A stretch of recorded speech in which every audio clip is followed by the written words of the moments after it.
Gravação iniciada. Obrigado. Obrigado, Luiz Felipe.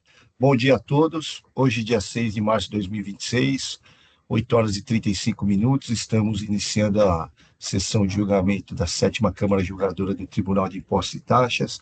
Agradeço a presença de todos, doutor Luiz Erhard, doutor Ramon, doutor Rodrigo aqui, todos que vão nos auxiliar ao julgamento, doutor Rodolfo pela DRF e a doutora Renata, que veio fazer a sustentação oral do contribuinte núcleo. Também agradeço o Luiz Felipe aqui, que está nos auxiliando a transmissão e gravação de toda a sessão. Dando início à sessão de julgamento, peço a todos que acessem o processo da contribuinte Núcleo Indústria e Comércio de Ferro Ligas Limitada, a IM 5055519, processo de relatoria do Dr. Luiz Roberto, doutora Renata Trevisan está presente para fazer sustentação oral. Passo a palavra ao Dr. Luiz para que faça um breve relato dos autos e após pode abrir diretamente a palavra para a sustentação oral para a doutora Renata. Bom dia. Obrigado, presidente. Eu vou resumir, eu vou ler a acusação. Creditou-se indevidamente ICMS no montante de R$ 443 mil no período de 22 a 23, nas datas e valores especificados no demonstrativo 1, decorrente de escrituração de documentos fiscais relativos à entrada de mercadorias e estabelecimentos que não atendem o previsto no artigo 38 da Lei 6374, em razão de terem sido emitidos para cobertar mercadorias sem a comprovação de origem. O contribuinte, que foi decretado a nulidade de inscrição, chama AM Selecta Materiais, né? Suposto fornecedor de mercadorias. Então, essa é a acusação, é crédito indevido. Agora a patrona tem a palavra.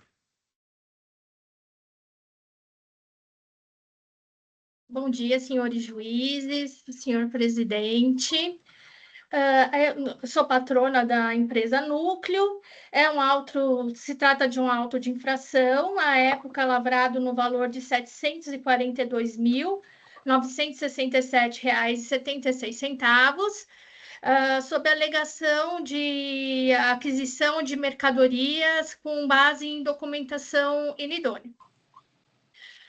Então, a empresa, ela adquiriu essas mercadorias, né? Na época, era o ano de dezembro de 2022, essas operações foram realizadas no ano de dezembro de 2022 a junho de 2023. Sendo que nessa época, até então, não havia qualquer ato público publicado no Diário Oficial sobre a inidoneidade dessa empresa, né?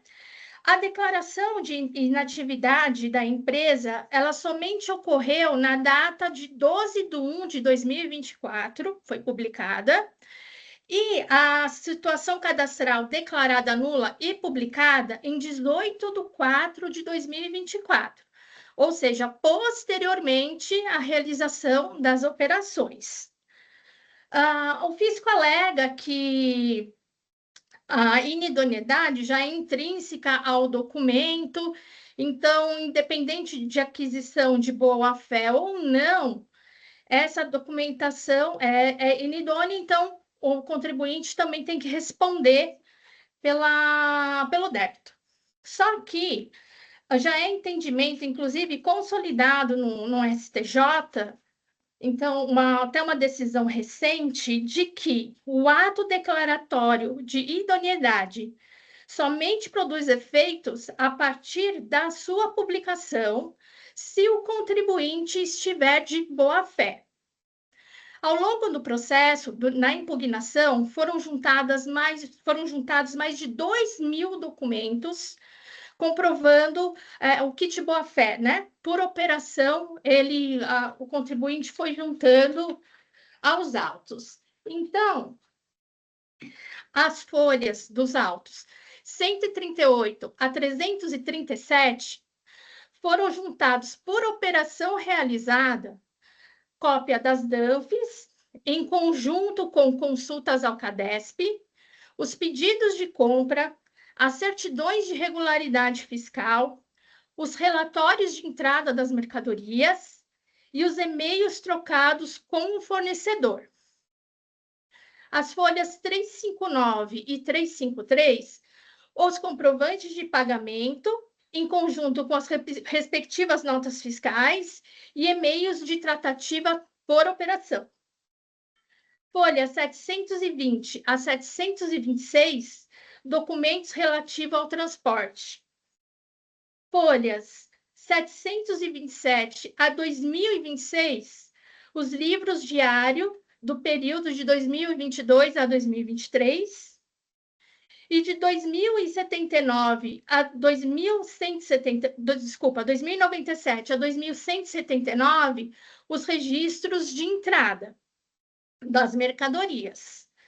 Então, foram juntados esses documentos, inclusive, na decisão proferida do julgamento da impugnação, o julgador, ele reconheceu que a recorrente demonstrou a regularidade cadastral do fornecedor à época das operações, elementos relativos à veracidade das operações de compra e venda, como transporte, tratativas comerciais, só não logrou êxito em comprovar o pagamento a totalidade dos pagamentos.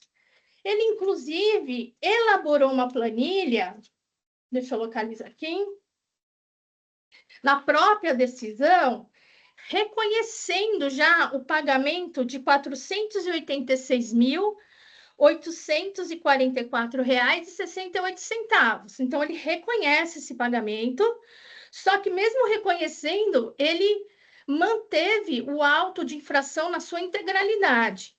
O que ele alega? Que existe uma diferença nos pagamentos. Essa diferença corresponde aos acordos realizados entre as partes, né? Ele pagou parte do pagamento referente às notas fiscais 532, 540, 551, 557, 558, 572, 573, 577, 581 e 582. Ele pagou uma parte à vista e a outra parte parcelado em 10 parcelas de R$ 68.720. Embora os e-mails das tratativas desses acordos estejam juntados aos autos, as folhas 590 a 719, o julgador entendeu que a documentação em relação ao pagamento não era suficiente para comprovar. Então, na oportunidade da interposição do recurso ordinário, nós juntamos esses comprovantes de pagamento, que ele considerou indevido, né, que não foi comprovado. Além de tudo, também juntamos os extratos bancários que demonstram as saídas desses pagamentos da conta do contribuinte, e pelo princípio da boa-fé, da verdade material, do formalismo moderado, e com base nas decisões proferidas no próprio Tribunal de Impostos e Taxas, nós estamos pedindo que esses autos sejam convertidos em diligência, o julgamento seja convertido em diligência, para que a autoridade fiscal possa analisar, porque perto do montante de documentos que já foi juntado, manter o auto de infração em relação a uma pequena parte, seria condenar o contribuinte a pagar um imposto que não é devido. Termina aqui a sustentação oral. Obrigado, doutora Renata. Parabenizo a doutora pela sustentação oral.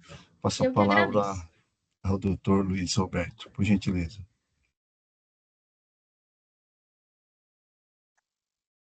O voto está registrado. Agradeço a palavra da patrona. Me poupa trabalho na explicação do caso. Eu vou começar a leitura no item 9, né? Mas para melhor compreensão, foi feito um PCN no fornecedor AM Selecta.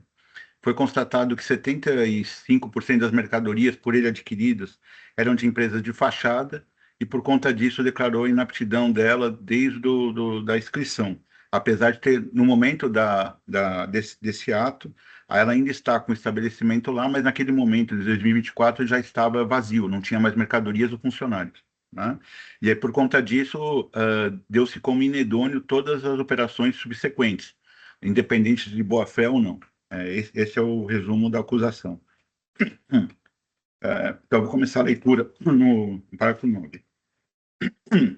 Antes de adentrar no mérito, impõe-se apreciar em caráter preliminar a questão relativa ao momento, à forma e aos efeitos decorrentes da apresentação de novos documentos em sede de recurso ordinário, pela recorrente, delimitando se tais elementos podem ou não integrar validamente o acervo probatório a ser considerado no julgamento.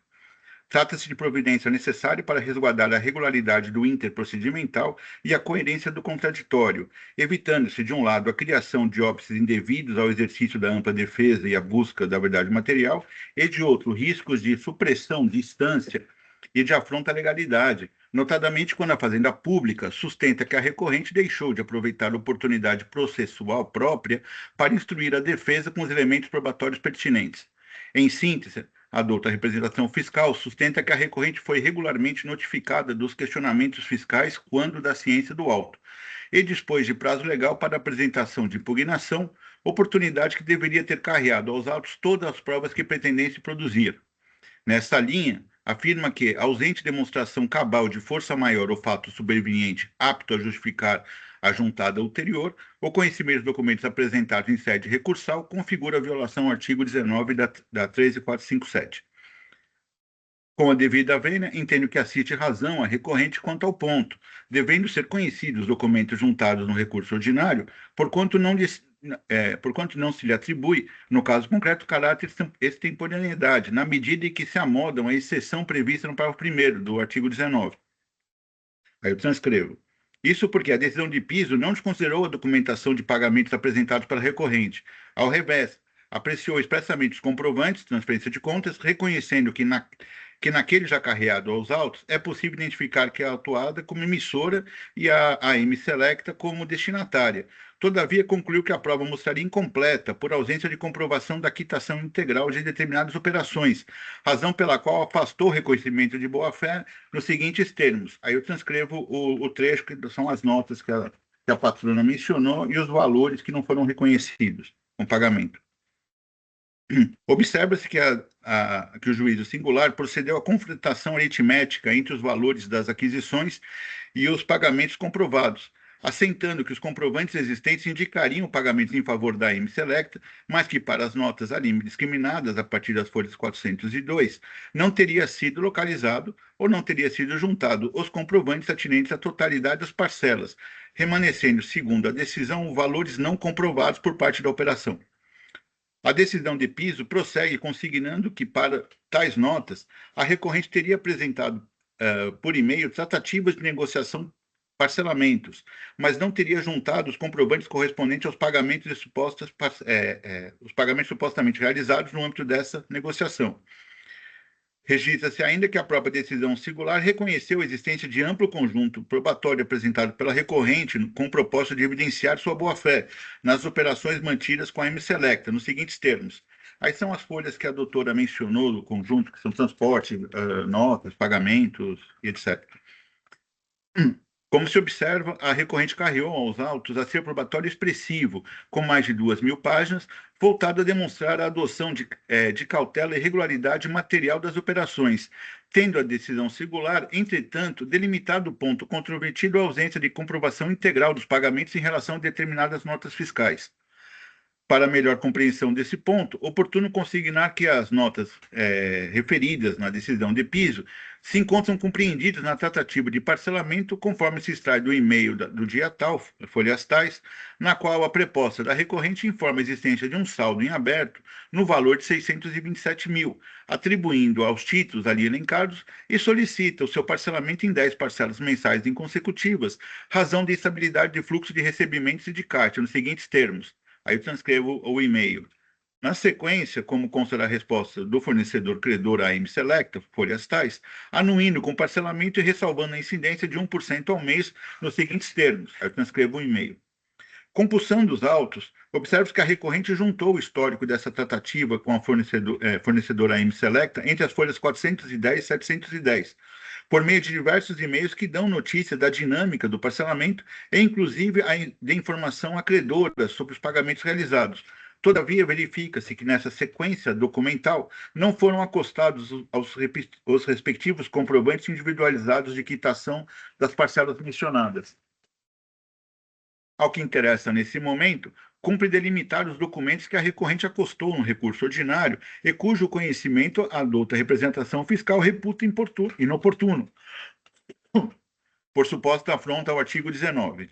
Aí, basicamente, são os comprovantes das 10 parcelas, depois o comprovante de um segundo parcelamento, que a decisão de piso identificou 3 pagamentos, então faltariam 2, os extratos bancários e os documentos cadastrais que a recorrente pegou quando começou a operar com a empresa que foi declarada inapta. Em princípio, poder-se-ia abrir debate acerca da admissibilidade desses documentos, seja por destinarem a contrapor premissa fática expressamente adotada na decisão de piso, notadamente quanto à ausência de comprovação integral de pagamentos, seja por se tratar, em parte, de documentação de caráter cadastral pública ou acessível por meios ordinários, seja ainda por não se vislumbrar a priori inovação da tese ou alteração substancial do quadro argumentativo, mas sim de complementação probatória voltada ao ponto específico que fundamentou o desfecho da primeira instância. Todavia, tal debate não se mostra imprescindível no caso concreto, na medida em que a recorrente já havia, desde a fase de resposta à notificação fiscal, indicado e disponibilizado os mesmos comprovantes de transferências e status bancários voltados a demonstrar os pagamentos realizados, por meio de anexo contido no link referido nos autos, passivo de verificação a partir da própria referência registrada, permitindo oferir aquilo que foi oportunamente disponibilizado à fiscalização. Assim, a controvérsia desloca-se para a suficiência, a correlação e valores desses elementos probatórios, especialmente quando a identificação do benefício e a integralidade das quitações, e não da suposta apresentação apenas em sede recursal.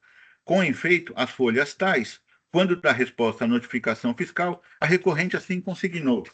Aí, presidente, ela vai dar resposta dizendo que está juntando todos os pagamentos num anexo 3 e no anexo 4 os comprovantes.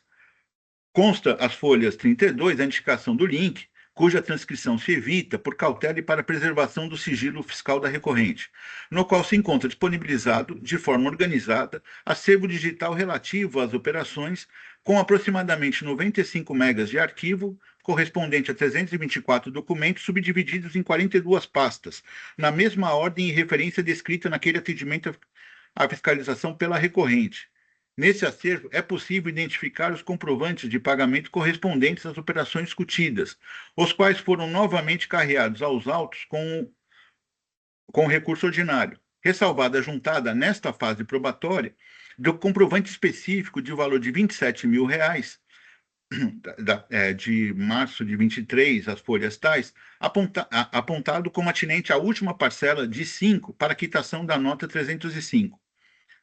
Ainda que se acolha, em tese, a premissa de extemporaneidade quanto a esse único comprovante, a sua ausência na etapa anterior ou a sua reapresentação apenas em sede recursal, revela-se, à luz do conjunto probatório já disponibilizado, elemento de reduzida aptidão para infirmar, por si, a integralidade das operações apontadas, devendo avaliar a controvérsia sobre o foco de substância da prova de pagamento e a correlação objetiva entre o comprovante e a respectiva nota fiscal, sem que um ponto isolado, em princípio, assuma peso desproporcional ao desfecho do lançamento. Registra-se, ademais, que o expressivo acervo probatório trazido pela recorrente, inclusive com a correlação das notas fiscais, pedido, recibo de pagamento, de modo que eventual lacuna pontual com a ausência de um ponto de um comprovante específico em um conjunto probatório não se afigura, em princípio, suficiente para desqualificar por si só toda a cadeia documental apresentada, sobretudo quanto tal elemento se destina à complementação do ponto expressamente destacado como relevante a partir da decisão de piso. Assim, salvo a exceção atinente ao comprovante específico mencionado, tem-se que não estar diante de juntada de documento substancial inédito, mas sim em essência, de representação em formato carreado aos autos de acervo anteriormente indicado e disponibilizado à fiscalização ainda na fase antecedente à lavatura do auto. Nessa moldura, a incidência automática da restrição do artigo 19 deve ser examinada com cautela, à luz da finalidade do dispositivo e da necessidade de preservação do contraditório, sem o sacrifício do indevido da verdade material.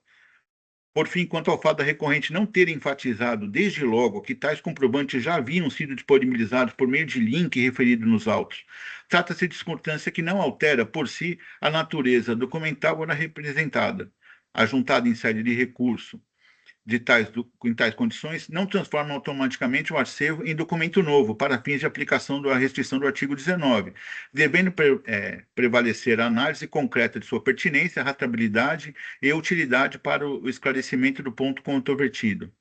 Registra-se ainda que a admissão desses elementos não vulnera a paridade de armas, nem o conjunto, nem o contraditório, na medida em que se trata, em essência, de representação em forma carreada aos autos de documento que já havia sido indicado e disponibilizado à fiscalização, e, consequentemente, passível de exame também pelo julgador singular, não havendo, portanto, surpresa processual ou inovação substancial de tese.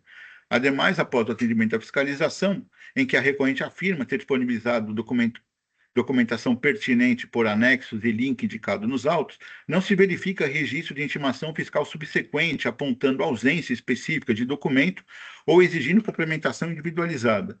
Tal circunstância, ao menos em princípio, corrobora a premissa de que o conjunto foi disponibilizado à autoridade fiscal no momento oportuno, deslocando a controvérsia para a suficiência e valoração da prova, e não para a suposta inexistência. Diante do exposto e pela razão já delineada, recebo e conheço os documentos acostados pela recorrente em sede de recurso ordinário, determinando-se que integrem um acervo probatório a ser considerado no julgamento, ressalvado que sua força persuasiva será oferida na apreciação de mérito, mediante a verificação de pertinência, rastreabilidade e correlação objetiva das operações discutidas.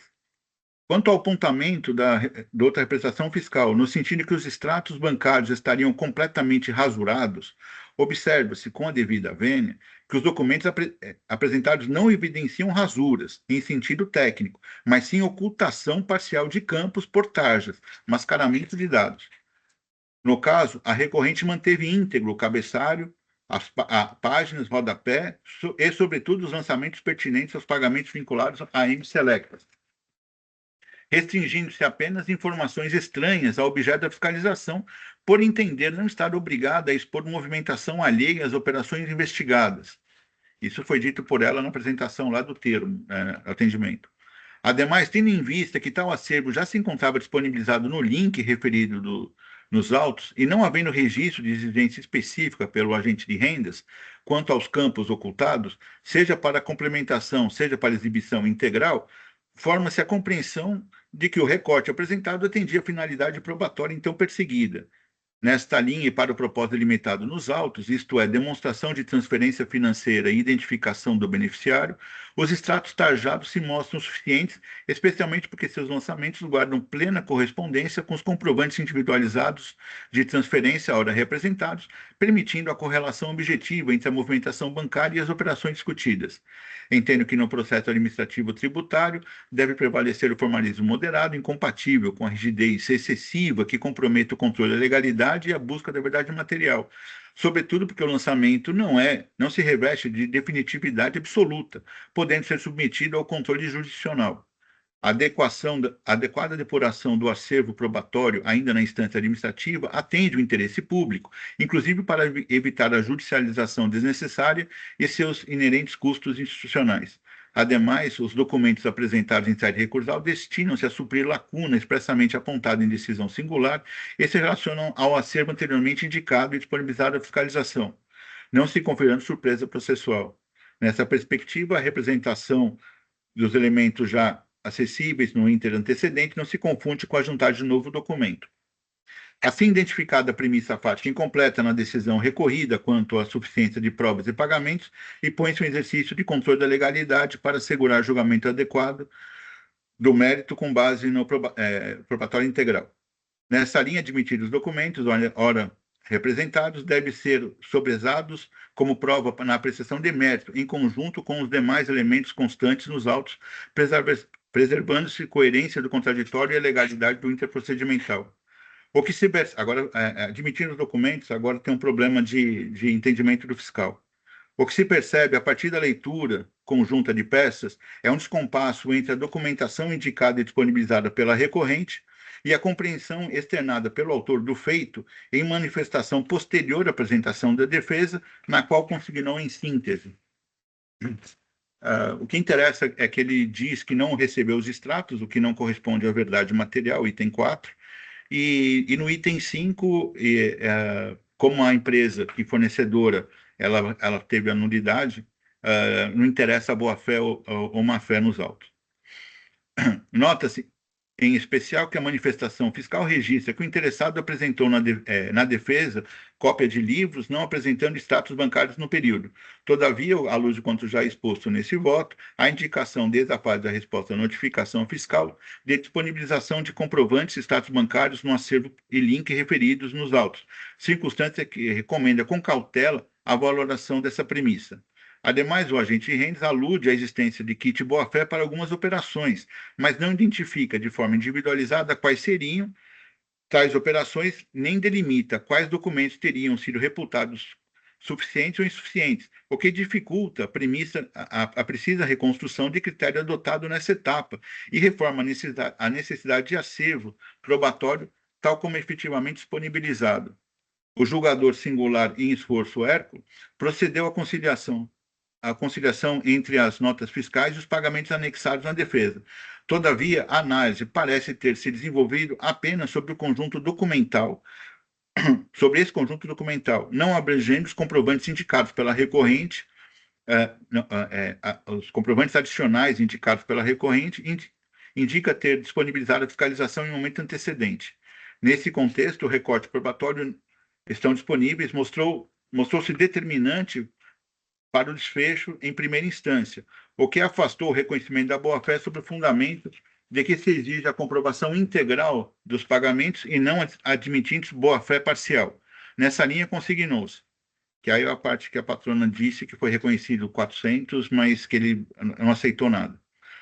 Observa-se que a divergência quanto ao acervo documental efetivamente disponibilizado acabou por irradiar efeitos ao longo da tramitação processual, pois a recorrente reapresenta os documentos para suprir a lacuna apontada no julgamento circular e, na sequência, adota a representação fiscal, os impugna sob a ótica de intempestividade, em linhas com a premissa assentada na manifestação fiscal anterior e refletida no próprio julgamento de primeira instância.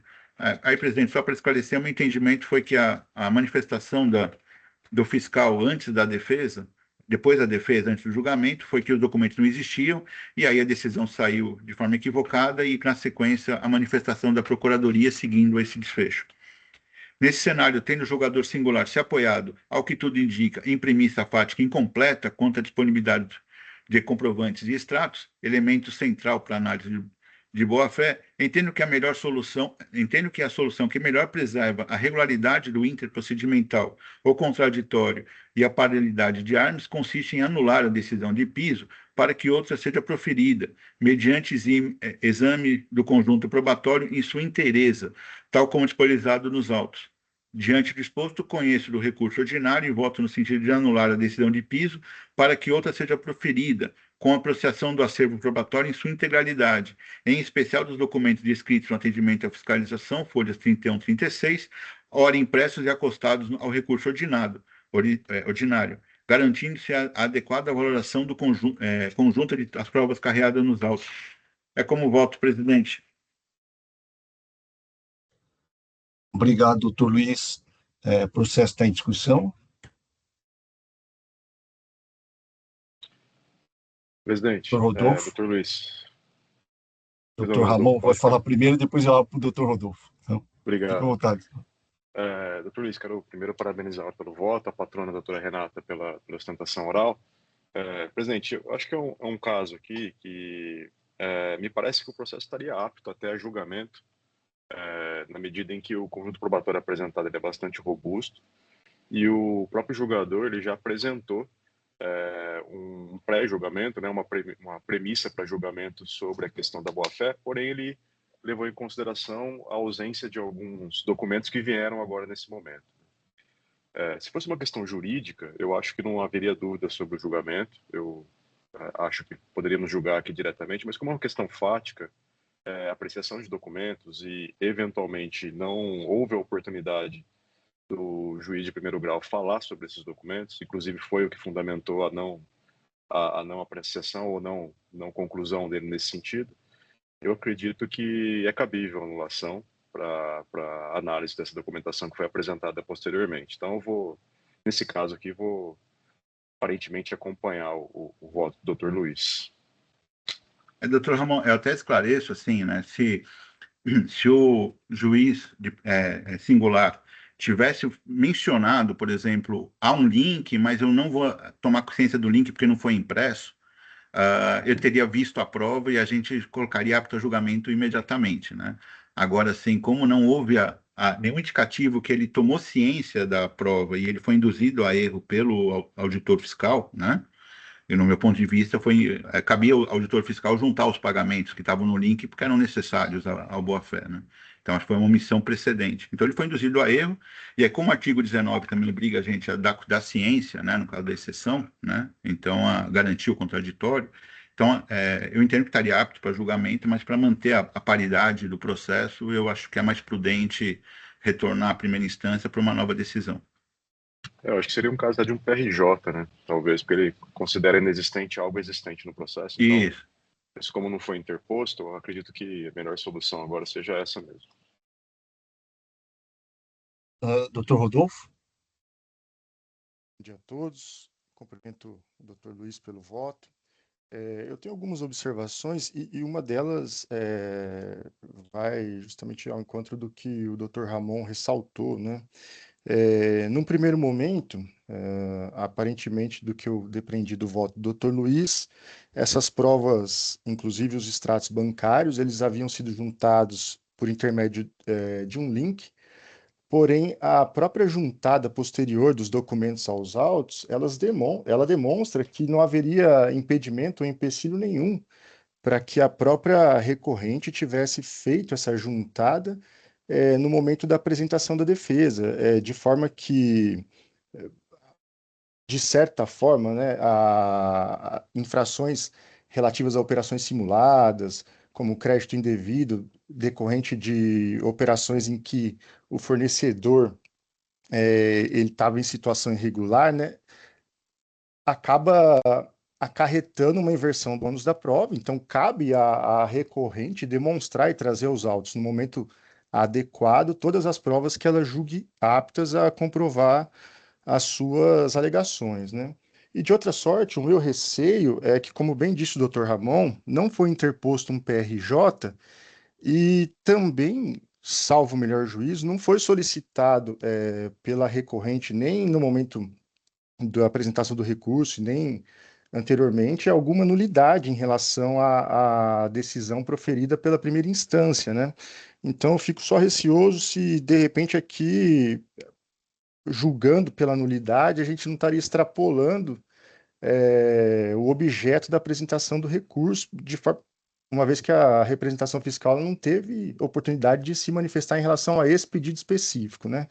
Então, seriam essas minhas considerações. Em resumo, a própria juntada da prova demonstra que não haveria empecilho ou impedimento, caberia à recorrente ter juntado essas provas no momento da apresentação da defesa, porque foi imputada a ela essa responsabilidade, né? E depois a ausência de um pedido específico de nulidade da decisão, de forma que o que a recorrente pede é a conversão dos autos do julgamento em diligência, né? E por fim, e já me desculpo antecipadamente pela delonga das minhas razões aqui, considerar que as provas de pagamento seriam aptas, né, a comprovar a boa-fé, ela vai na mão contrária ao que a própria Câmara Superior vem decidindo, porque o que nós temos aqui é que a recorrente alega que o contato dela era via telefônico, e foi demonstrado que o telefone, naquele período, pertencia a uma lanchonete. Depois também há provas nos autos de que o transporte, ou pelo menos parte do transporte, foi feita por veículos da própria autuada, né? O que a própria representação fiscal ressalta, que demonstra que ela teria todas as condições de saber da irregularidade das operações tendo em vista que o motivo do PCN é justamente a simulação da existência da empresa, né, e do quadro societário também. Então, dentro disso, eu imagino que as provas de pagamento por si, elas não demonstrariam a boa-fé da empresa, porque ela teria condição de saber da irregularidade das operações. Então, seriam essas minhas considerações. Claro. Quanto à condição da operação, analisei bastante o acervo documental. Assim, o estabelecimento, quando chegou em 2024 e ele estava, de fato, vazio, tinha uma pessoa que nem sabia o que estava acontecendo lá dentro, isso é verdade, né? A gente não tem informações contemporâneas, né? A empresa apresenta, o motorista era dela, aí ela apresenta os dados de buscar o motorista, tem um controle de pesagem, de checagem, que quando vai recebendo, ela tem e-mails discutindo qualidade do que está recebendo, então você tem toda uma operação. Então, assim, pode ser que ela tenha participado da fraude? Pode até ser, né? Mas, assim, que foi feito um acervo de pagamento, não há um fato adicional dizendo ó, o benefício econômico é aqui, ou houve uma ciranda financeira, paga A e vai para B, e etc. Tal. Mostra uma operação toda regular, feito a compra, o recurso sai da empresa direto para o fornecedor, a mercadoria é retirada, a nota fiscal é emitida, está em consonância com os controles da entrada da empresa, quando vai recebendo lá de 1 em 1 tonelada, vai recebendo os lotes e tem uns selos de controle de recebimento de material. Então, ela tomou cuidado. Eu vi a alegação dizendo que até que a conta de telefone, ou conta de luz, não me recordo, tinha um valor de R$ 200, o que seria incompatível com um estabelecimento que fizesse uma operação desse porte, né?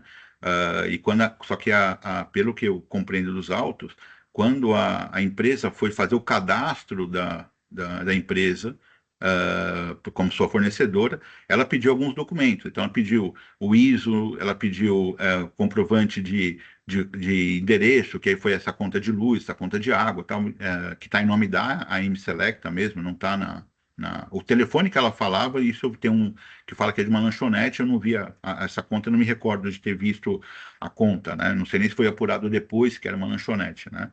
Mas, assim, você tem uma cadeia de e-mails, assim, de fato, teria que ser um esquema muito bem montado para relatar aí as trocas de e-mail, ó, me dê mais prazo para pagar, estou pagando em 5 vezes essa nota estou pagando em 3. Então, havia uma negociação formal, um pedido feito e tal.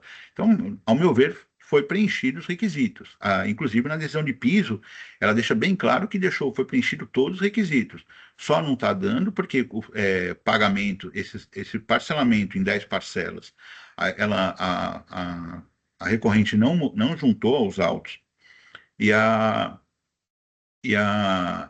no meu entender já estava lá na visão do contribuinte, né, isso no meu entender, quando o fiscal pede comprovante, os extratos, comprovantes, as notas, escrituração e etc., e ela manda para a fiscalização, eu acho que na visão do contribuinte isso já faz parte do acervo dos autos, ou já é conhecimento do fisco, né? Teoricamente, ela poderia entrar com a defesa, no meu entender, inclusive sem juntar documento nenhum, já juntar, dizendo, eu já foi disponibilizado nos links os documentos ali, não vou juntar de novo, né? Já faz parte do acervo. Então, assim, a gente penalizar, porque quando ela vai fazer o acervo juntado no recurso ordinário, na defesa, ela imprimir alguns documentos, ou parte, ou todos, não descaracteriza aquilo que já faz parte do conhecimento da fiscalização, né? Poderia ter um ataque melhor? Não tem, poderia, né? Mas a gente tem que jogar o processo como está. E, de fato, nós temos um problema aqui, né? Quando você pega a análise procedimental, né? Então, assim, o que ela pede é o recebimento em diligência. Então, eu teria que pegar a diligência, devolver para ele. Também é uma saída, né? Se for a questão, porque não há um pedido expresso de nulidade da decisão. Então, mas há uma nulidade do ponto de vista de processo. Aí nós teremos a segunda decisão, um segundo caminho, que seria devolver para o fisco, para o autor do feito, para ele se manifestar sobre as notas, a representação fiscal teria oportunidade de se manifestar no que entendesse necessário e voltar para julgamento, né? Eu pensei muito a respeito se isso representaria supressão de instância na análise de prova. que é isso foi o que a gente conversou agora com o Ramon. Então, assim, nós temos uma situação processual que qualquer caminho há um corte. Nós temos que definir se vamos cortar um braço ou uma perna. Mas, assim, não... E também a gente tem que pensar no interesse público, né? Porque os pagamentos estão aí, o reconhecimento está expresso. A gente manter o auto por uma questão de formalismo muito rigoroso, né? Vai permitir que ela entre na justiça fazendo pagar honorários, porque o fato já está reconhecido, né? A pendência foi pagamento. E a boa-fé está reconhecida, não se existe recurso em péjus, então basta ela provar judicialmente o pagamento que ela vai ganhar o processo.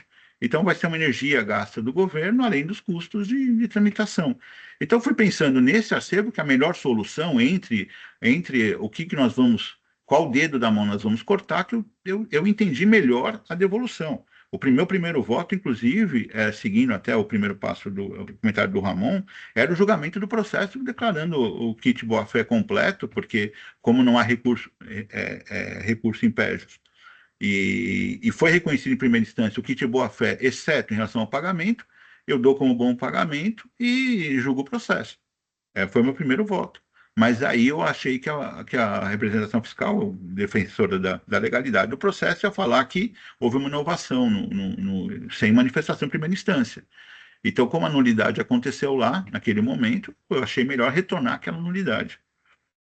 Foi esse o meu entendimento, mas assim, não me incomode se houver um procedimento mais adequado e pegar de volta os autos e adequar, não há problema nenhum, né? Desde que, assim, o que eu acho que não há espaço nesses autos, isso é uma opinião pessoal, eu aceito entendimento diverso, é desprezar os pagamentos que foram dados à fiscalização e que simplesmente não foram juntados na defesa. Isso nos qualifica como não pagos. Então, eu acho que qualquer solução que preserve o acervo probatório dos autos, eu tô aderindo. Eu me incomodo em devolver os autos e corrigir e trazer na próxima sessão. Ok, obrigado, doutor Luiz. Doutor Rodrigo, doutora Renata pediu a palavra primeiro, mas como a gente está em debate, vou passar a palavra ao doutor Rodrigo. E já alerta a doutora que a gente só aceita agora, começou a debater questões relacionadas a fatos, tá bom? Pois não, doutor Rodrigo. Obrigado, presidente. Eu estava aqui ouvindo as alegações do entendimento do doutor Luiz. Realmente, essa documentação, ela necessariamente precisa ser analisada, né? A única questão aí, só que eu estou aqui em dúvida também, em relação ao pedido do recurso ordinário, porque o recurso ordinário realmente ele não traz, né, o pedido, a pretensão de nulidade, né?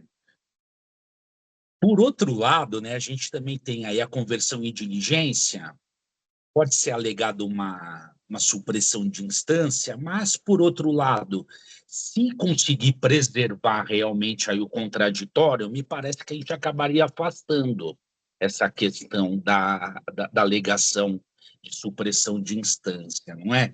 Então, assim, no meu entendimento, assim, assim, o voto para mim está irretocável, tá? Só essa questão que para mim eu acho que a gente poderia talvez, e o processo também daí ele acabaria também não voltando tanto também, né, de certa forma, né? Não sei se a gente vai lá devolver o processo, corre-se o risco também, né, da decisão também vir também, né, como a gente vê de vez em quando, sem aquela análise novamente, né? Então eu não sei se por uma questão de celeridade e até preservação do equilíbrio entre as partes, se não seria o caso da proposta de conversão em diligência.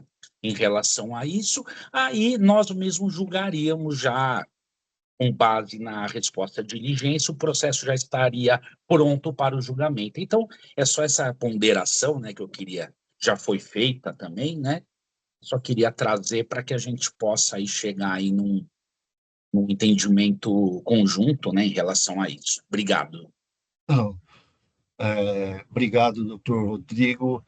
Doutor Ramon também, eu vou ultrapassar a doutora Renata, tá bom? Doutor Ramon, fica à vontade. Bom, presidente, eu ouvi as ponderações do Dr. Rodrigo e do Dr. Rodolfo. A minha posição nesse caso, eu acho que a diligência ela não se opera da melhor forma possível, porque ela pode retornar para a Câmara e a Câmara entender que ainda assim subsiste um defeito no julgamento em relação à premissa equivocada, né? O fato de considerar inexistente algo existente no processo.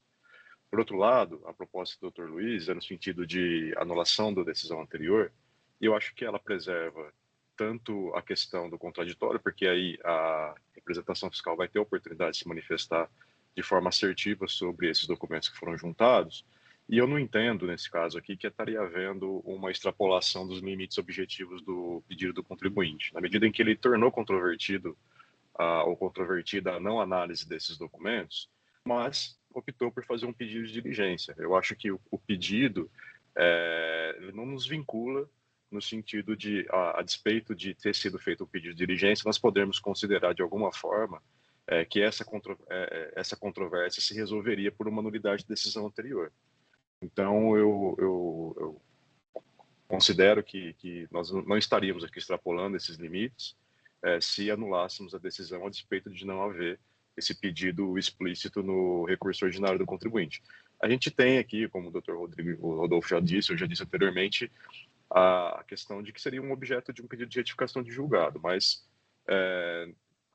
não tendo havido essa interposição, me parece que nós não devemos conviver com esse vício que eu também enxergo no processo, e uma diligência seria, em termos de economia processual, mais custosa, né? Porque voltaria o juiz, voltaria ao auditor, o auditor se manifestaria, voltaria à Câmara, a gente não sabe se vai ser essa Câmara, se vai ser essa composição, e aí pode ter o mesmo debate que nós estamos tendo aqui, olha, tem um vício de premissa equivocada na decisão anterior, e aí anular a decisão anterior. Então, eu não acho que o auditor precisaria necessariamente se manifestar sobre isso, as provas já estão aí. Eu acho que nós poderíamos... Tem auditor que nem gosta de se manifestar sobre prova que já está juntada, então eu acho que daria para a gente anular mesmo e no retorno julgar o mérito. E eu quero crer aqui, né, pelo que eu aprendi do voto do Dr. Luiz, que nós não estamos julgando mérito. Na parte em que o Dr. Luiz cita e até traz aqui em debates a questão da boa-fé, ele está se referenciando ao voto da primeira instância.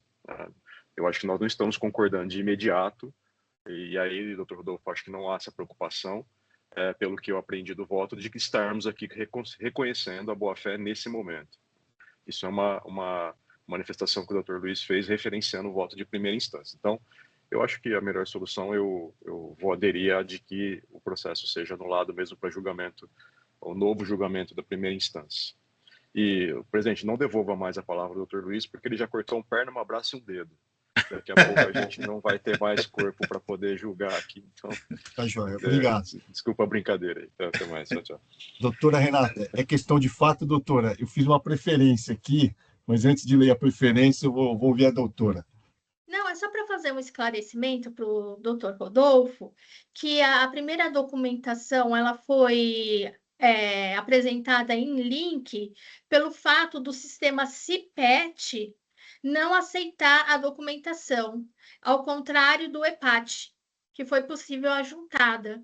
Foi essa, inclusive, as pessoas que responderam à fiscalização alegaram, olha, não foi possível a juntada pelo CIPET, né, para responder à fiscalização, e por isso que eles juntaram por link. Tá bom, doutora. Deixa eu só fazer um detalhe aqui. De fato, assim, a limitação do CIPET, ela diz respeito à quantidade de megas, né? Então, você tem ali a quantidade, o volume o tamanho do arquivo, tá? Ela tem uma limitação do tamanho do arquivo e o EPAT, ela tem uma limitação a mais do tamanho do arquivo, tá bom? Quanto à apresentação da prova, eu fiz uma preferência aqui, eu vou passar a leitura dela e digo o seguinte, né? Quanto à apreciação dos documentos juntados aos autos, entendo que não cabe ao órgão de julgamento acessar conjunto probatório por meio de links disponibilizados pela defesa. Isto porque é notório que links de acesso podem conter vírus ocultos, que a própria recorrente desconhece. Ressalto que a legislação dispõe que a prova deve ser juntada por meio de arquivos PDFs, tendo em vista que a vulnerabilidade que se apresenta que se apresenta a, a, a prova por meio de links de acesso. A prova, só disponibilização,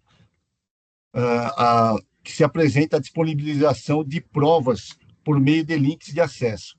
Sendo assim, concluo que a análise da prova apresentada por meio de links de acesso não podem ser validadas. De sorte, não há nulidade na decisão de primeira instância em relação à não análise das provas disponibilizadas em links de acesso.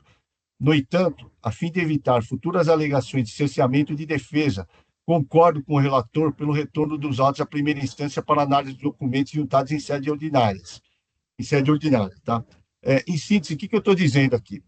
E eu já apreciei isso daí no biênio anterior, entendeu? Por quê? Porque tanto eu, quanto o Ramon, quanto o Rodolfo, utilizamos equipamentos cedidos pela Fazenda. Nossos equipamentos têm acesso diretamente ao VPN da Fazenda. Se você disponibilizar a prova por meio de um link, ele pode conter um vírus lá, então a hora que a gente abrir o hiperlink, a gente vai ser funcionalmente responsabilizado por isso daí. O doutor Ramon, o doutor Rodolfo, eles têm ciência disso daí. Quando a gente recebe um computador da Fazenda, a gente não pode acessar qualquer link. Entendeu? Os juízes contribuintes, eles possuem máquinas pessoais, mas eles acessam a VPN da Fazenda. Isso daí pode causar um problema a nível de Estado. Entendeu? Se um juiz contribuinte acessar um link e conter um malware, isso daí pode contaminar todo o Estado, não só a Secretaria da Fazenda. Por isso que a legislação prevê que a prova ela tem que ser apresentada via PDF. Entendeu? Porque qual a responsabilidade do advogado que apresenta a prova e contém um link com malware? Às vezes ele nem sabe, ele nem tem conhecimento. O próprio escritório dele pode estar contaminado. Entendeu? Por isso que eu coloco no meu voto, não é meio de acesso, de apresentação de prova via link. Por quê? Por causa da responsabilidade funcional que nós temos. Entendeu? A VPN é um problema que, assim, um link de acesso ele pode conter diversas formas, entendeu? Ele pode contaminar todo o processo. Por isso que o processo ele deve ser feito como? Somente via PDF, né? Por isso que eu estou fazendo a preferência, mas em relação à discussão, como bem o doutor Luiz Alberto disse, ele falou, a primeira instância, ela não mencionou em nenhum momento que ela deixou de apreciar aquela prova disponibilizada em link. Ela tomou como premissa a existência de prova somente aquela que foi convertida em PDF. Então, por essa razão, eu vou concordar com o doutor Luiz Roberto aqui, já tentando já até para a primeira instância e já deixando registrado aqui para advogada futuramente, que a apresentação via acesso, por meio de link de acesso, não é o meio correto e nem o meio que se apresenta a prova aqui no repate, né? Deus queira que nenhum juiz acesse uma prova via link e dê um boot no computador dele, né? Porque senão vai dar um desespero, né? Aí ele vai descobrir e falar, vai ligar para o advogado e vai falar, mas assim, como eu próprio digo, a própria parte ela pode desconhecer. O computador está invadido, né? Então, assim, já deixa aqui alertado as partes aqui, os julgadores, que, assim, link de acesso, de forma alguma. A apresentação de prova por meio de peça processual que contém a hiperlink, isso se torna vulnerável a qualquer tipo de prova, né? É sabido aqui, o doutor Ramon, o doutor Rodrigo, eles desenvolvem alguns serviços aqui no programa dos conformes, e eles sabem que quando é mandado uma comunicação via DEC para o contribuinte, a primeira coisa que a gente tem que fazer é excluir os hiperlinks que existem na comunicação. Entendeu? O próprio sistema da Cefaz não permite envio de documentação para o contribuinte via DEC com hiperlink, justamente para evitar esse tipo de constatação, né? Então, imagina a parte, e a parte é um julgador aqui dentro, utilizar um hiperlink para acessar a prova. A vulnerabilidade que se coloca todo o sistema, não só o sistema de julgamento, mas a própria Secretaria da Fazenda, tá bom? Então, eu só vou fazer isso. Só em adendo, além dessa questão de segurança, a integralidade e a estabilidade da prova também, né? O link hoje ele traz uma coisa, ele pode trazer outra amanhã. E a portaria CAT 198, ela traz exatamente essa preocupação de que traga tudo em PDF. Então, tem toda a razão, a gente tem esses limites aí. Mas eu acho que, juntados os processos, as documentações em PDF, eu acho que a solução melhor é essa que está sendo apresentada. É só para esclarecer, em nenhum momento eu estou falando para converter o EPAT em link. O que eu estou dizendo que houve um vício no julgamento, porque esse processo, basicamente, o auditor trabalhou muito pouco. Ele fez uma notificação ao contribuinte, o contribuinte respondeu, ele juntou, isso até a página 130, ele junta o PCN e depois são as 2.000 páginas do contribuinte. Então, assim, o que eu mencionei foi que quando o contribuinte foi intimado, ele fala, estou juntando os extratos bancários, estou juntando todos os pagamentos. E aí aponta um link, que eu nem transcrevo o link, e aponta um link. E depois vem o fiscal e fala que esses documentos não foram apresentados, só que ele nem reintima o contribuinte, ele nem atesta que esse documento não foi apresentado. E aí o julgador, então, ele tem naquele momento uma deficiência com o probatório. Se eu for jogador singular, eu teria intimado, eu teria devolvido em diligência ao fiscal, falar, esses documentos mencionados no link existem ou não existem? Porque tem um documento, uma resposta à intimação que atesta, que fala que tem esses documentos. Foi isso que eu quis dizer. Então, tem um indicativo, o contribuinte declara que apresentou, e aí na decisão fala que o documento não existe. Então, é isso que eu estou corrigindo. Eu não estou falando que o link substitui o EPAT de maneira nenhuma, né? Mas acho que agora nós chegamos ao consenso, graças a Deus.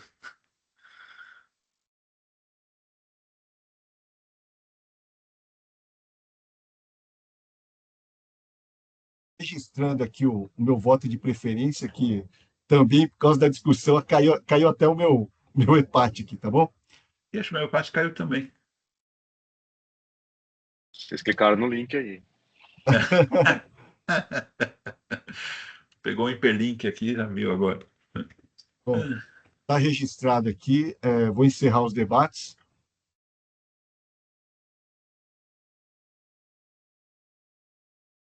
Eu vou sair e voltar. Verificando o código.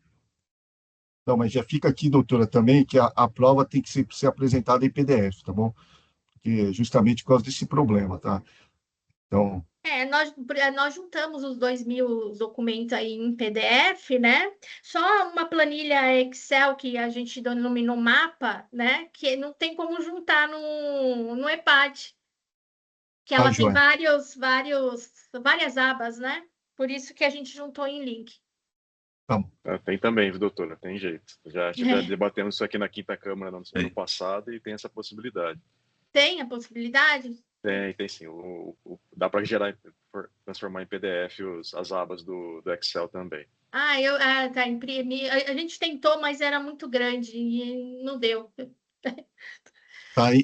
Já está em votação, já, tá?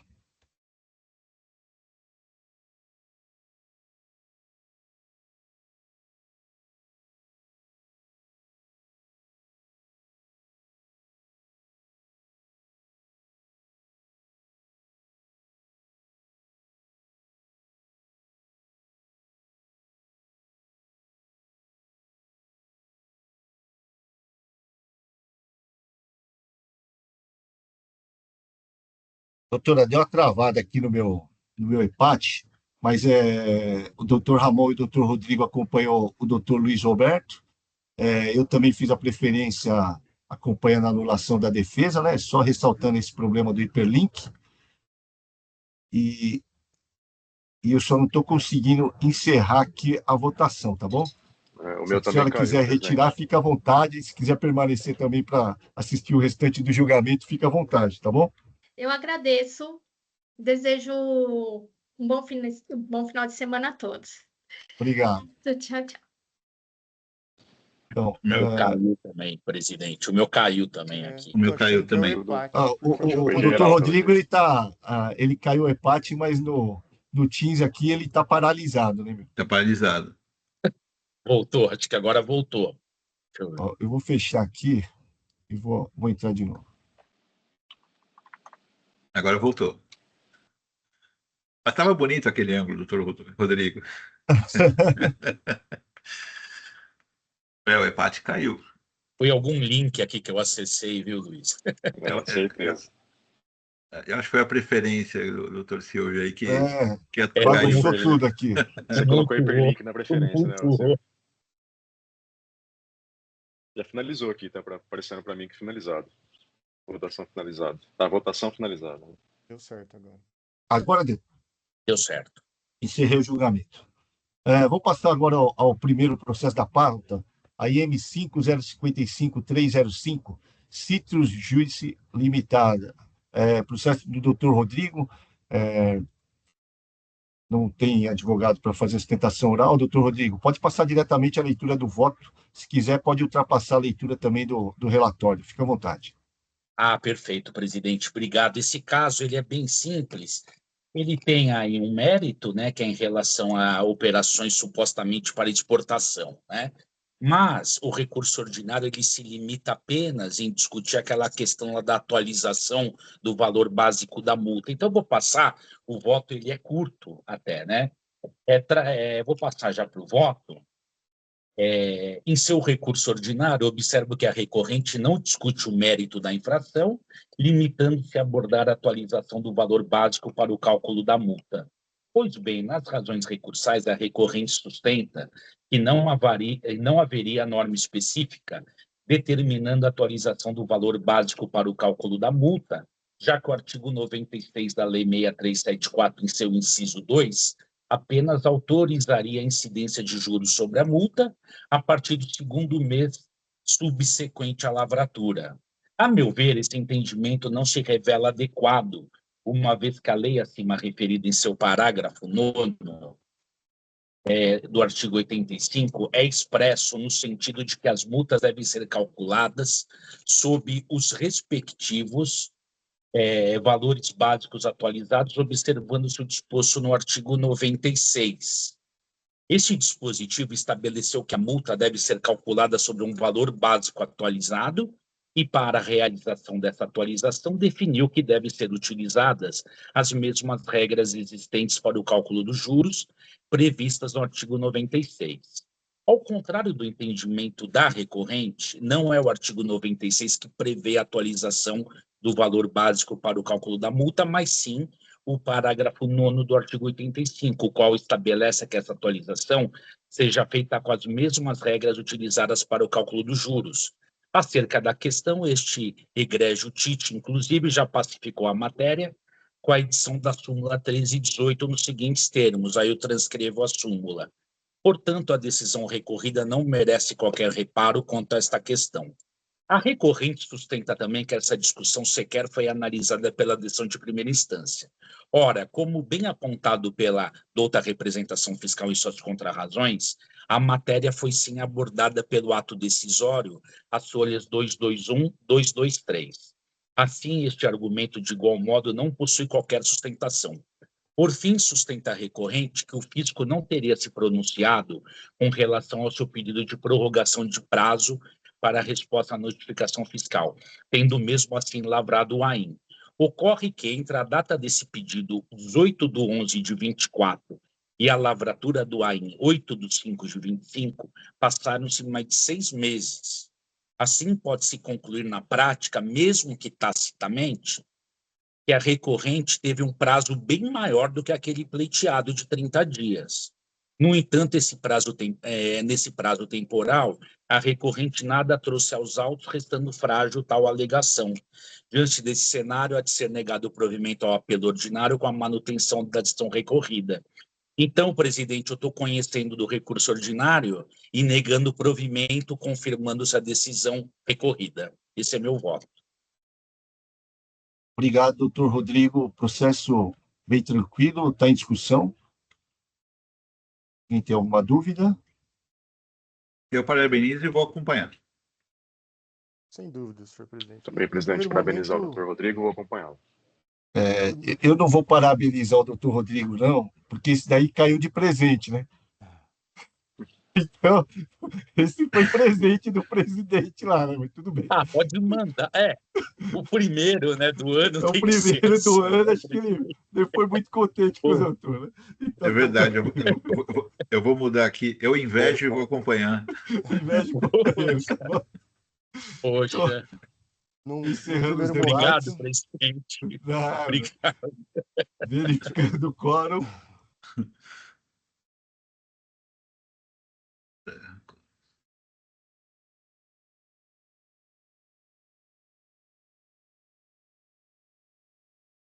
Em votação.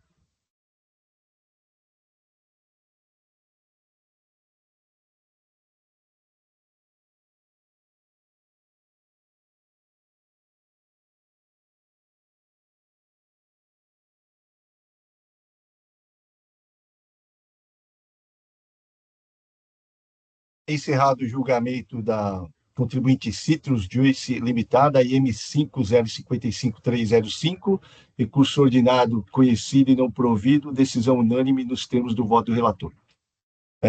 O último processo da pauta é de minha relatoria, a IM 5055703, Cooper Barras, Indústria e Comércio de Metais, Sociedade Unipessoal Limitada, tendo em vista o não comparecimento de patrono para sustentação oral, vou passar diretamente à leitura do voto, tá bom? O voto já estava disponível, vou ultrapassar a leitura do relatório e, a partir do item 5, eu digo o seguinte: trata-se de recurso ordinário interposto contra a decisão proferida pela Unidade de Julgamento de São Bernardo do Campo, que manteve integralmente o AIE. O AIM contém acusação de crédito indevido de ICMS decorrente da escrituração de notas fiscais eletrônicas de entrada, que não atende às condições previstas no item 3 do parágrafo 1º do artigo 59, combinado com o inciso 1 do artigo 184, ambos do RICMES. A acusação tem origem na constatação de irregularidade do suposto remetente que consta nas notas fiscais que acobertaram as operações de entrada, comércio de metais RM Limitada. A matéria em discussão é conhecida e se resolve pela análise das provas, pois as decisões desse tribunal se alinham quanto decidido pelo STJ, súmula 509, em que permite o aproveitamento do crédito ao adquirente de boa-fé. Demonstrativos de folhas 11 a 17 informa que, no curto período de 23 de 9 de 2021 a 13 de 5 de 2022, a autuada recebeu mercadorias no montante de R$ 75.573.974,68. As notas fiscais possuíam destaque de imposto no valor de R$ 8.689.249,66. A autuada apresentou consulta ao Sintegras, realizada em 16 de 10 de 2019, e consulta ao CNPJ, realizada em 29 de 11 de 2019. No caso dos autos, a autuada não apresentou provas robustas da existência de tratativas comerciais, tais como contrato. No apelo recursal, informa-se que foi apresentado e-mails que comprovam a negociação. No entanto, observe-se que as folhas 1161 foi juntado e-mail enviado no dia 01/3/2022 para comércio.rm.limitada@gmail.com. Entretanto, não há qualquer confirmação de recebimento do e-mail. Trata-se somente de mensagem enviada, que não tem o condão de comprovar cabalmente a existência de tratativas comerciais. Ademais, não há no apelo recursal indicação de pessoa responsável pelas tratativas da Comércio RM, ou seja, a autuada não revela nem indica quem era o responsável pelas vendas da RM ou como as compras eram negociadas. Com relação ao transporte, verifica-se que algumas das notas fiscais eletrônicas indicam que o transporte é de responsabilidade do destinatário, outras do remetente. Também contém dados dos veículos, placas e pessoas físicas, nome e CPF. Entretanto, foram juntados documento auxiliar de conhecimento de transportes eletrônicos, DCTE, para algumas operações. Ao analisar os DACTs, ao DACT número 5.907, de folhas 1.526, emitido pela MF da Silva Transporte ME, constato que o mesmo foi emitido para cobertar o transporte da nota fiscal eletrônica 2.240, folhas 1.525. O valor da NFE é de R$ 356.360,50 e o peso da mercadoria é de 6.200 quilos. O documento auxiliar de conhecimento de transporte informa que o início da prestação de transporte foi Pouso Alegre, Minas Gerais, e o término Itaquaquecetuba, São Paulo. O valor cobrado foi de R$ 200,85.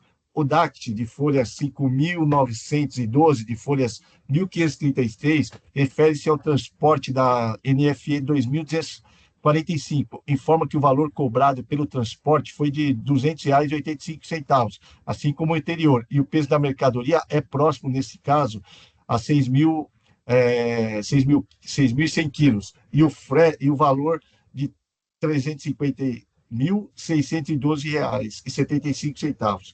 Os DACTs não podem ser aceitos como prova cabal de transporte. Isto porque o valor cobrado do transporte é irrisório, R$ 200,85. Uma pesquisa no site de busca Google indica que a distância entre Pouso Alegre e Itaquaquecetuba é de 207 quilômetros.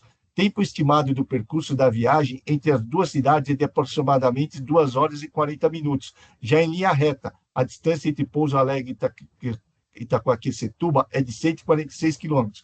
Assim, tendo em vista o valor irrisório cobrado pelo transporte, não há como aceitar que o documento é prova cabal da existência de transporte entre a remetente, localizada na cidade de Pouso Alegre, Minas Gerais, e a autuada estabelecida na cidade de Itaquaquecetuba.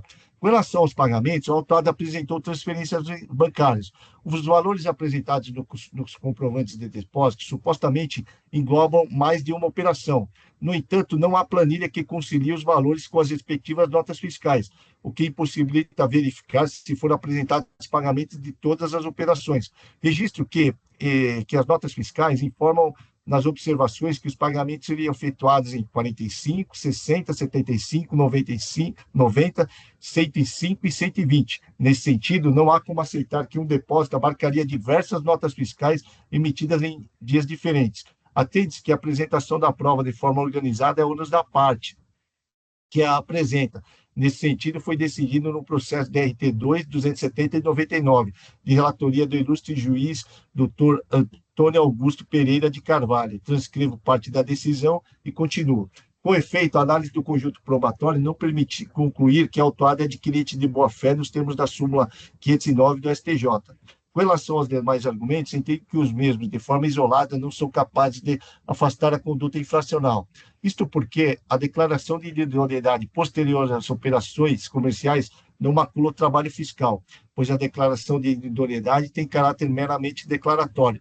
Assim, considerando a natureza declaratória não constitutiva, os efeitos decorrentes do documento fiscal nulo retroagem desde seu surgimento, independente da publicação do instrumento que declara inidoneidade. Transcrevo decisão da Câmara Superior no mesmo sentido e continuo. Não há ofensa ao princípio da não cumulatividade, pois os documentos que suportam o lançamento do crédito foram emitidos de forma irregular, de tal sorte não há imposto recolhido na etapa anterior. Com relação à multa, por força do artigo 28 da Lei 3457, não há como afastar sua aplicabilidade, sob o argumento de que a mesma é confiscatória e desproporcional, ou que está em descompasso com decisões proferidas no âmbito do Poder Judicial, tendo em vista que o dispositivo legal que define a multa é válido e vigente. Mantém a atualização de base de cálculo da multa, pois a matéria encontra-se classificada no âmbito desse tribunal por meio da súmula 3/2018. Transcreva a súmula. Não identifico a alegada violação ao princípio da verdade material na decisão recolhida, pois as razões de decidir estão em consonância com as provas apresentadas.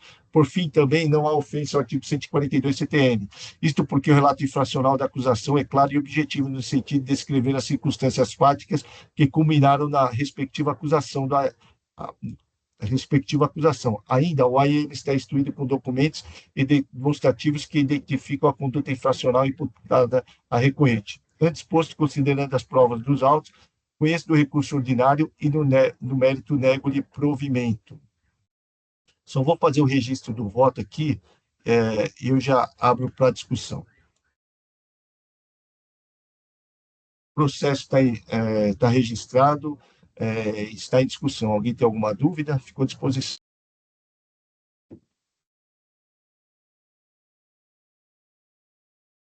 Nenhuma dúvida, presidente. A operação foram 75 milhões, né? Ah, isso exige um controle muito rígido de pagamentos e etc, né? Só de mencionar que ele juntou os pagamentos sem especificar qual nota quita o quê, já coloca em dúvida a própria operação, né? Porque é uma operação de grande porte e o período é muito curto, né? Para 75 milhões, né? E o frete também O frete, ele depõe mais contra do que a favor, né? era melhor não ter colocado. Melhor ter colocado. Era melhor Tá não ter bom? colocado, né? Vou encerrar os Então, debates. parabenize e vou acompanhando. Obrigado. Verificando o quórum.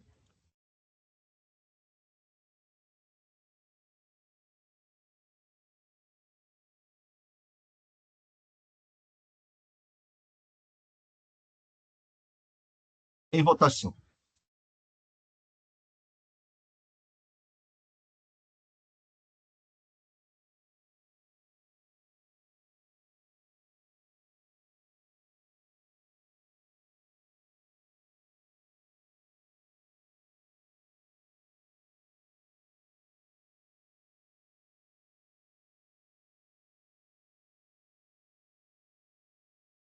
Mas deu falha agora.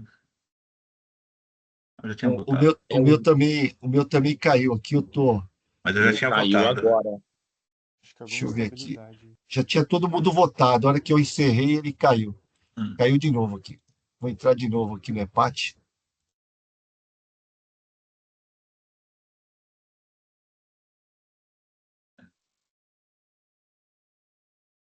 O servidor está fora.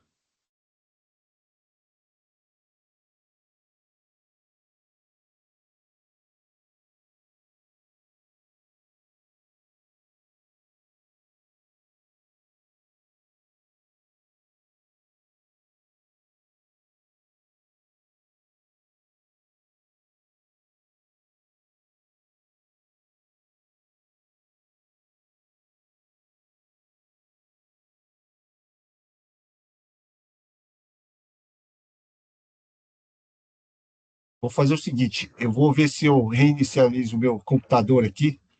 O de vocês também estiver fora, mas continuem aí. Eu acho que é o sistema, viu, doutor? É o servidor. É o servidor. É, Ele tenta contato, o servidor não responde. mas como eu já vi que já tinha todo mundo votado, Sim. então, assim, só segura um pouquinho aí que eu vou cair um pouquinho e já volto, tá bom?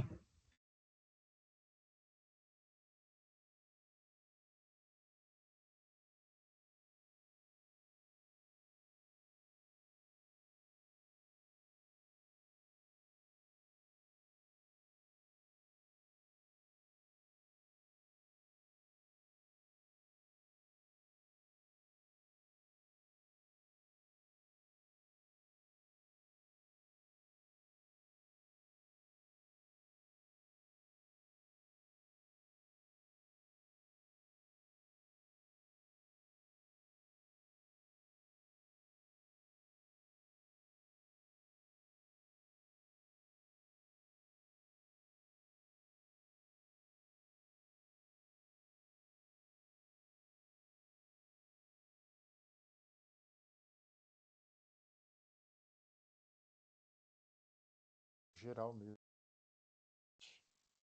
Acabou de avisar aqui.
É, eu voltei aqui, mas eu já recebi mensagem também falando que é geral o problema, tá?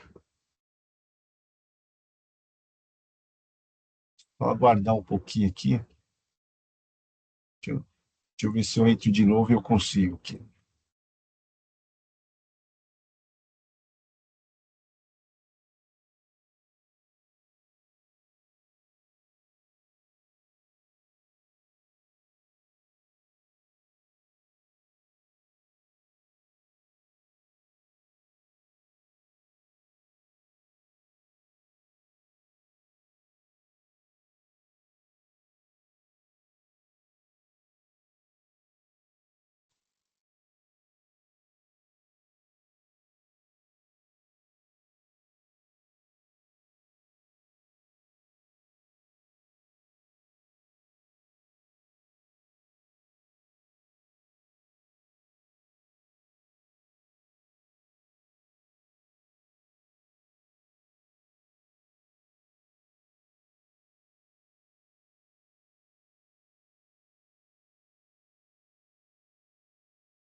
Vocês estão conseguindo acesso? Não, né? O meu também está Não consegui. carregando, mas não carrega a página também.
Está todo mundo sem acesso, né?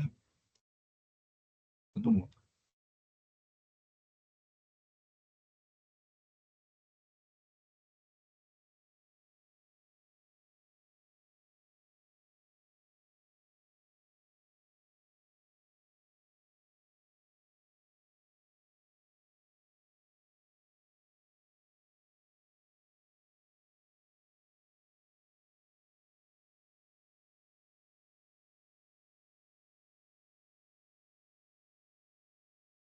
Eu estou com acesso agora.